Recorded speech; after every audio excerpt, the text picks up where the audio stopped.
Assalamu alaikum muhterem millettəşlərimiz. Halkımız tırmışında hem yaşayışında bulğan vakıqalar hem yanılıqlar bilen tanıştırığımızı devam etəbiz. Siz Tatarlar tapşırın qarıysız, studiyada min İnsaf Abdullah. Eləgilikdən rədud okumuşlu avullar rətinə kirgən. Anın kurki məktəb. Ol 1921 yılda başlanğıç, 1939 yıldan orta məktəb bularaq işli başlı. Gaylə dinastiyaları üsüb çığa. Bu dövrlerde mektepte 15 bar müğallim hizmet koygan. Tatar salasının ütkeni hem bugünkisi turunda Оренбургдан üz haberçilerimiz.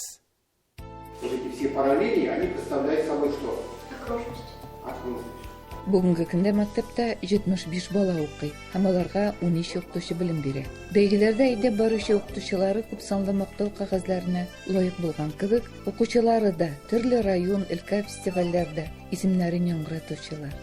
Әлмира Әмир кызы 27 ел дәвамында мәктәптә башлангыч сыйныфларда укыта. Әлеге елдан ул барлык сыйныфларда татар теле дәресләре буенча белем бирә. Туган теле дәресләре һәр сыйныфта берәр сәгать каралган. Аны башка милләт балалары да укый. Теләп керәләр дәрескә, әзерләнәләр, укыйлар. Китап ягыннан зур санлы классларда китап җитмәрәк, шундый проблемабыз бар.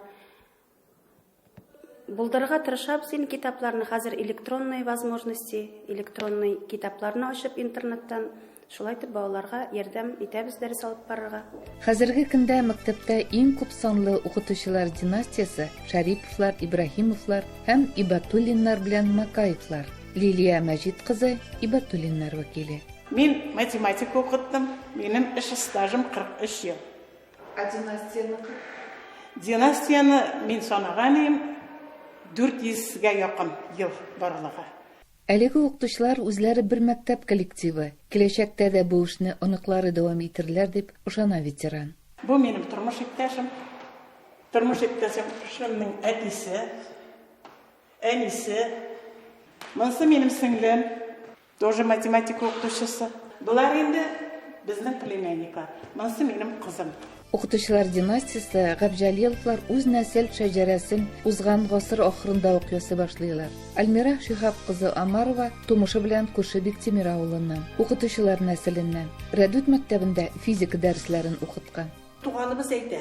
Менә бездә ди Коран китабы була торган, шул Коран китабында язылган иде. Без Казан губерниясыннан килгән, без Татар Каргалысына, аннан соң Шибинкига, аннан Әвештәнгә, Әвештәннән Биктимиргә барып төшкәнбез. Безнең буын 1708 елдан башлана.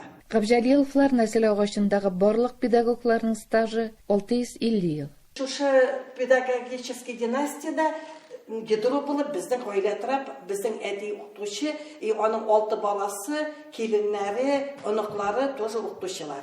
Әтиләренең васыятларын үтәп кенә калмыйлар, дәвамда әйтә.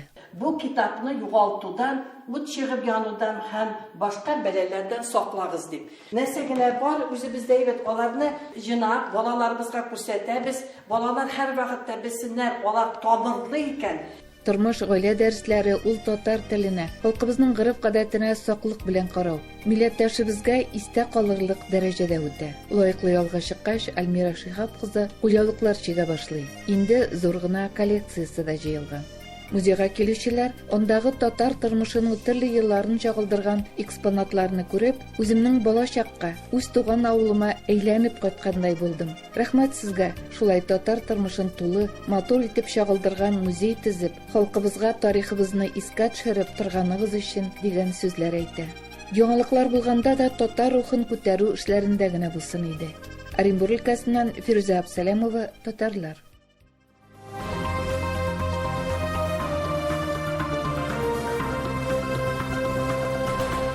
Devam etəbiz.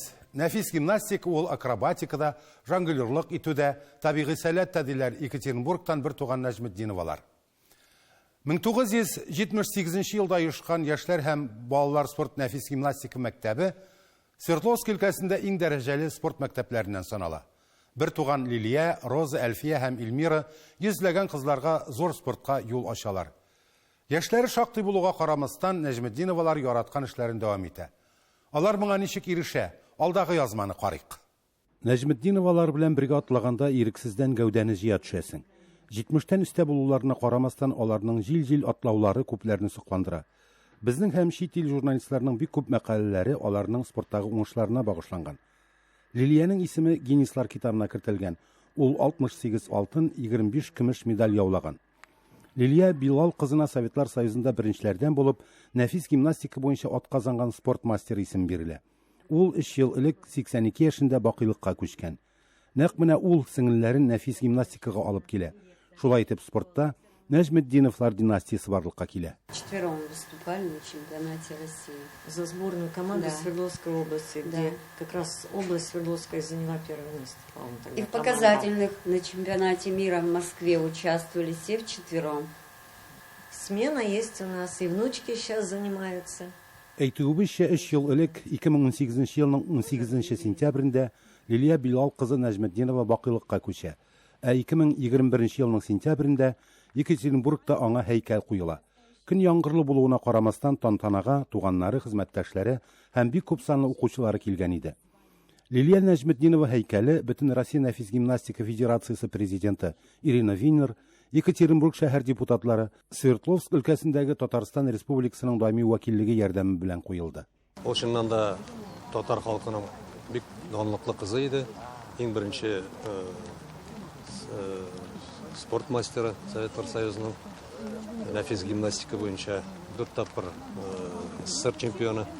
Ул инде 50-нче елларда яңгыраган Нәҗметдиновлар династиясының иң олы кызларыннан берсе иде. Лилия апа безнең өчен үрнәк булып, маяк булып тора. Екатеринбургтагы Нәҗметдиновлар спорт мәктәбе Лилия исемен йөртә.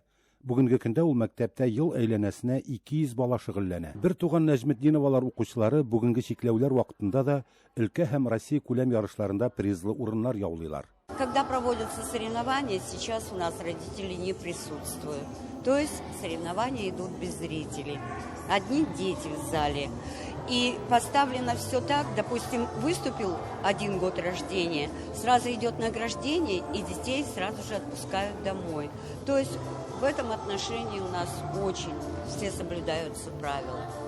Когда все же в зале зрители, дети лучше собираются, у них какое-то настроение, праздник для них. Ну, конечно, ждем, когда все это закончится. Шәй истәле янында без аларның татар тамырлары белән дә кызыксындык. Әниләре Зәйнәп апа Пермь ягыннан, әтиләре Билал абый Казан татары.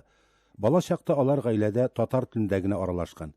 Әти-әниләре күптән инде бакыйлыкка күчкән. Когда на тысячелетие Казани мы были, и нас спросили, а почему вы по-татарски не говорите? Мы говорим, мы прославляем татарскую нацию языком движений. Вот. И нас все знают, что мы татарки. Все знают, что мы прославляем таким образом нашу нацию. Языком движений мы выступаем. И наша фамилия, когда звучит на соревнованиях, это ли не прославление нашей нации? Бик зур рахмат сезгә. 32-нче бөтен дөнья студентлар уеннары узганнан соң Екатеринбургта нәфис гимнастика спорт сарае ачылырга тиеш.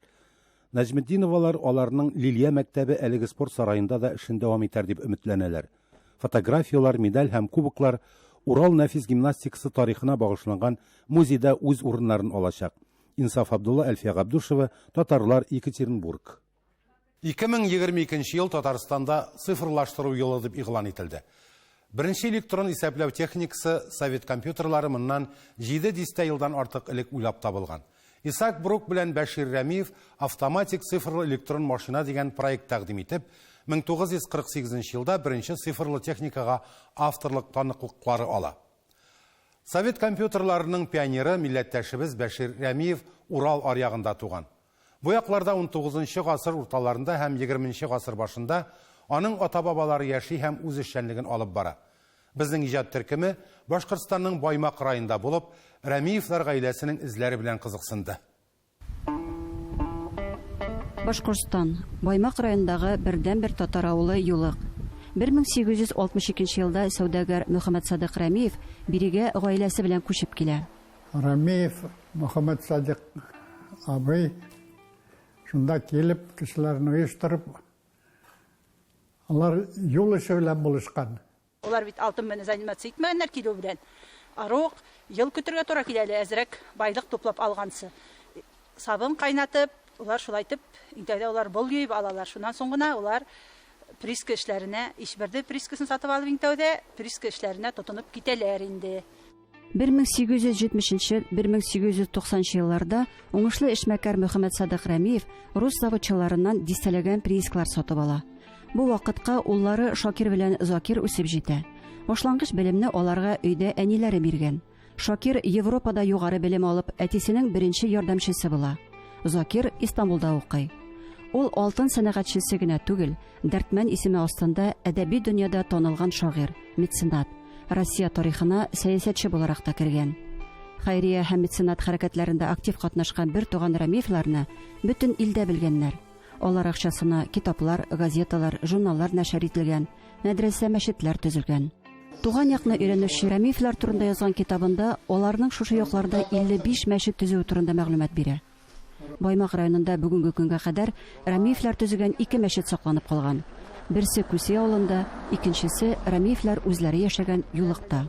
Бу мәчетне Рәмиевләр 1912 елга салып бетәләр. Осталарны Орскидан китерәләр. Һәм Германиядан олар яллыйлар инде. Монда кызлар мәдрәсәсе асалар. Һәм Рәмиевләрнең хатыннары шул кызларны укыталар инде. Төрле фәннәргә, фәннәрдә укытмыйлар, уларны дөнья көтәргә өйрәтәләр инде. Сигергә, бәйләргә, пешерергә. Ярлы кешеләрнең балаларын укытырга ярдәм иткәннәр бит инде. Мин уйлыйм, шул тиклегендә авылдың, райондың үсешенә күп өлеш индергән Рәмиевтәр. Ырымбурдагы уку йорттарынан укытучыларны үзләре экзамен алып торып, имтихандар алып торып, авылга алып кайтып эшкә кушкандар инде монда. Шуннан соң ул укытучыларга bir өлеш аксаны хөкүмәт түләгән, bir өлеш аксаны Рәмиевтәр үзләренең казнасыннан түләгәннәр. Ошында ниндәй генә авыр елдар булса ла, улар укытучыларны бөтөрмәгәннәр, мәктәпләрне яңынан-яңа итеп төзеткәннәр. Мәчет мәдрәсәләрдән тыш приискалары булган һәр авылда алар китапханәләр оештырганнар. Ә приискалары Баймак районында гына да 10дән артык булган. Юлык авылында Рәмиевләр шушы йортта авыл китапханәсе оештырган. Монда бик күп уларның моңа тиклем китапханасы мәчеттә булган була. Шул китаплар югалмасын дип, дөньялар үзгәрә башлагас, шул Мирхәйдәр Фәзине шунда алып киләләр. Совет власты урнаштырылганнан соң Закир Рәмиев барлык мөлкәтен һәм алтын приискаларын үз теләге белән аның карамагына тапшыра. Кызганычка каршы, бу чорда шагыйрьнең бай кулъязма мирасы да, аның берничә дистә еллар буе туплаган китапханасы да югала. Закир Рәмиевнең Германияда инженер-техник белгечлеге буенча белем алган өлкән улы Искәндәр Баймак алтын бакыр предприятиесендә баш инженер булып эшләгән. Алтын табучылар нәселеннән булганы өчен халык дошманы дип кулга алына һәм 1943 елда Томскида сөргендә вафат була. Баймакта туган Бәшир Рәмиевкә дә хөкүмәт ягыннан эзәрлекләүләрне тулысынча кичерергә туры килә. Әтисен кулга алганда 2 курсны гына тәмамларга өлгергән Бәширне институттан куалар. Әмма Рәмиевләрнең нәсел дәвамчысы, Дәртмәннең оныгы Бәшир Искәндәр улы илнең күренекле галимнәре арасында талантлы уйлап табучы һәм конструктор буларак таныла. Гомер буе механизатор булып эшләгән Юлыктан Ратмир Әбүбәкиров Мәскәүдә армия хезмәте үткән вакытта солдатлардан элемтә буенча имтихан алу өчен килгән Бәшир Рәмиев белән очрашуны искә ала. Полковник званиесендә иде. Вопрослар бирде миңа, молодец. Баягы без урыс булмагастан әзерәк сөйләшү килеп сазын кайдан мин Башкириядан, Кайсар районыннан, Баймак районы. Алай булгас безнең атайлар шунда яшәгән Рәмиевләр диде. Төбәк топонимикасында ул чорлардан бирле алтын табучыларның исемнәре сакланып калган. Баймак шәһәренең яңа урамы Рәмиев исеме белән аталган. Ә Юлык авылында алар төзегән кибет бинасы бар. Ул әле дә үз матурлыгын югалтмаган. Җирле халык таш склад дип атаган бу бинада Рәмиевләр алтын саклаганнар дигән риваять бар. Мин бул торган урыным Рәмиевләрнең йортларының нигезенең урыны. Мин бәләкәй сакта әбим белән магазинга үткән сакта, шунда утырып, мона ергә утыра иде ул. укып китә торганы. Мен ничә әби шунда гел генә укып китәсең ул дигәне. Монда изге кешеләр яшәгән диде. Кемнәр яшәгәне әйтелмәде. Чөнки бая Союз заменнан соң бит инде тентүләр үтә авылда. Кешеләр калтырап тора. Рамиев дигән фамилияны әйтергә дә. Һәм ул шунда утырай да укып китә. Нинди кеше ул? Һәм изге кеше. Ул сиңа кирәкми балам дип һәр вакыт шунда аят укып, аят багышлап үткән сайын шунда китәйм. Башкортстанның Баймак районыннан Гөлдәр Хафизова, татарлар. Яңа ел алдыннан һәр кем мөгъҗиза көтә. Бер караганда ул мөгъҗизаны без үзебез ясыйбыз төсле. Тормышны бизәү үз кулыбызда. Нәкъ менә шундый уйлар белән Яңа гасыр телерадио компаниясе тамашачыларын сөендерергә ашыга. Яңа елга санаулы көннәр генә калып бара. Көтеп алган бәйрәм кичендә кызыклы тамаша нәкъ менә Яңа гасыр каналында узачак. Ничек әзерлек барганы хакында Ләйсәнә Садретдинова репортажында. Мотор! Есть! Иша!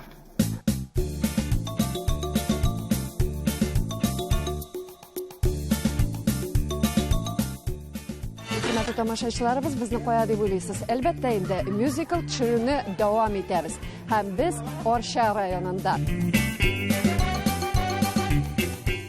Илназ, мин тәмле ризлар пешердем. Әйдә, чәй эчәбез. Рәхмәт, Сания. Без инде җегетләр белән паркка барырга дип сөйләшкән идек. Менә алар да көтеп торалар. Хөрмәтле тамашачыларыбыз, бүгенге безнең чыгарылышның әлбәттә бер шундый матур мизгеле. Менә ул безнең гади авылда, гади тракторчы һәм безнең мюзиклда катнашачаксыз, әйме? Ничек сезгә бүгенге төшерү? Бик күңелле, миңа бик ошый. Нәрсә җиңелрәк? Кинода төшергәме, я булмаса тракторда эшләргәме? Кайсы күңеллерәк һәм гадиерәк, рәхәтрәк? Кинода төшергә күңеллерәк әлбәттә, но басуда эшләргә җиңелрәк минем өчен. Ләйсәнә, әле ул алайгана да түгел, ул әлбәттә әле авылның бригадиры. Шулаймыни? Ничә яшьсең сезгә? 22. Субханалла, ничек сез авылда эшләргә булдыгыз менә? Ну, кызыксындыру чаралар да бар. Менә председатель Рауф абый стипендия түләп укытты, Аллага шөкер. Подъемный акчаларын да алдым. Менә итезеп бирделәр хәзер, Аллага шөкер. Шул өйдә әйбәт кенә матур гына яшәргә. Алдан китәсегез килмәде инде. Юк, бердә китәсем. Матур күренеш. Безгә калса татар авыллары менә шундый күркәм, дөрес алымнар белән сакланып кала. Арча районының Курса авылында яшьләр кала, яратып яши, хезмәт итә. Аның халкы да бик ачык, рәхәт, матур кешеләр. Чын үзебезчә, гади. Безнең очрашуларда без моңа күп тапкырлар инандык. Туганнарыбызны чираткандай булдык. Рәхмәт аларга. Бүгенге шушы тракторчы ролендә мин бик кыйммәтле трактор, бик куркып кына, бик хәстәрләнеп кенә йөрим. Өйрәндем, белә идем дә инде. Ну, җегет күрсәтеп җибәрде, брат, менә аңа рәхмәт. Киттек, даже симастасы бар, яме.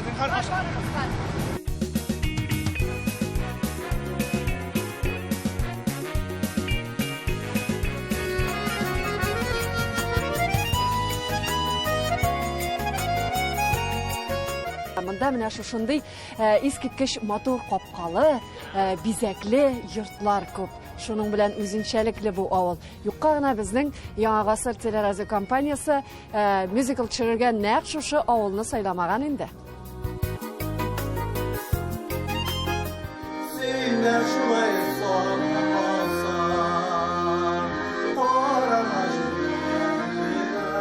Менә монда тагын бер Орша егете моңлана. Танығансыздыр, Данил Гыниятов. Ул бүген кабат яшьлегенә кайтты. Кайчандыр нәкъ менә шушы авылда ул студент чагында басуда эшләгән.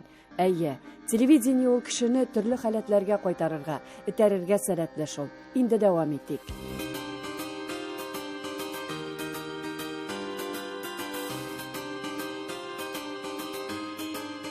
Хәзер без авыл клубында һәм монда инде күргәнегезчә шыгрым тулы зал. Авыл халкы шулай ук безнең мюзиклда катнаша. Һәм нәкъ менә Яңа ел кичендә алар да безнең белән бергә булачаклар. Хәзер сәхнәгә танылган артист чыгачак.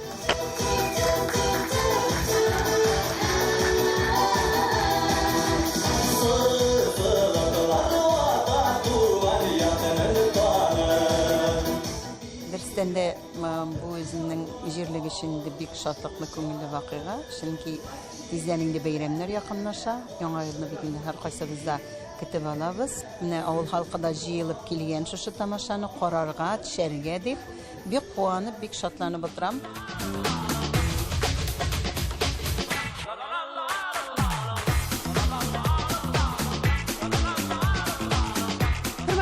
тамашачыларыбыз, без үзебезнең репортажыбызны инде Казан урамнарыннан дәвам итәбез. Безнең мюзикл төшерү дәвам итә һәм бүген билгеле безнең бик яраткан ансамблебез Казан бию ансамбле төшә мюзиклда. Кызлар, егетләр, әйтегез әле, менә ничек сезгә бүгенге төшерү процессы? Без һәр вакыт менә шундый проектларда төшергә әзербез һәм рәхәтләнеп яратабыз монда катнашырга. Балачак искә төште, без уйнашты. Лично үзем 5 тапкыр егылдым. Ничек? Уйнаганда, кар белән уйнаганда. Бу безнең өчен бик зур яңалык. Без телевизордан гел үзебезне көтәбез. Без хәзер ТНВ каналында яшь кунаклар безне көтеп калалар. Безнең бөтен дусларыбыз, безнең бөтен туганнарыбыз. Сезгә яңа елда уңышлар, сәламәтлек, ак бәхетләр. Шулай безнең концертларга килегез. Яңа елда бергә булыйк! Уңышлар! Эй, монда гына съемка булыр инде дип, шуннан да менә шуягына килгән идек. Монда Казан бию ансамбле. Шундый зур зданиялар, шундый матур итеп 3-4 камерага төшәләр. Менә бу дәстән дә бик масштабта төшерәләр. ТНВ каналы прям. Безнең эмоциялар буенча аңлашыла торгандыр инде барысы да. Һәрбер кеше кемгәдер шул яңа ел хисен бүләк итсә бу дөньяда. Шул хәтта яхшы булыр иде. Кемнәндер көтеп йөрисә түгел, үзеңә ясарга һәм кешеләрне куандырырга. Безне куандырды быел ТНВ телеканалы. Менә барлык телевизор караучыларны, барлык татар халкын яңа ел төнендә ТНВ каналы чакырырга без карарга чакырып калабыз. ТНВ каналын дөрестән бөтен дөнья карый, шуңа күрә татар булыйк, рәхәтләнеп татарча матур проектлар. Бөтенләй яңа төрле форматта яңа ел төнен уздырасыз килсә ТНВ каналын карагыз. Озакламый яңа ел көтәбез. Ләйсәнә Садретдинова, Татарлар, Арча районы, Казан. Бүгенге менә шулар, хөрмәтле тамашачыларыбыз. Татарлар тапшыру һәр вакыт сезнең белән элемтәдә. Бер генә сорау һәм тәкъдимегез дә игътибарсыз калмый. Сәяхәтләр кылабыз. Бер-беребезнең кадерен белеп хәбәрләшеп яшик. Сау булыгыз.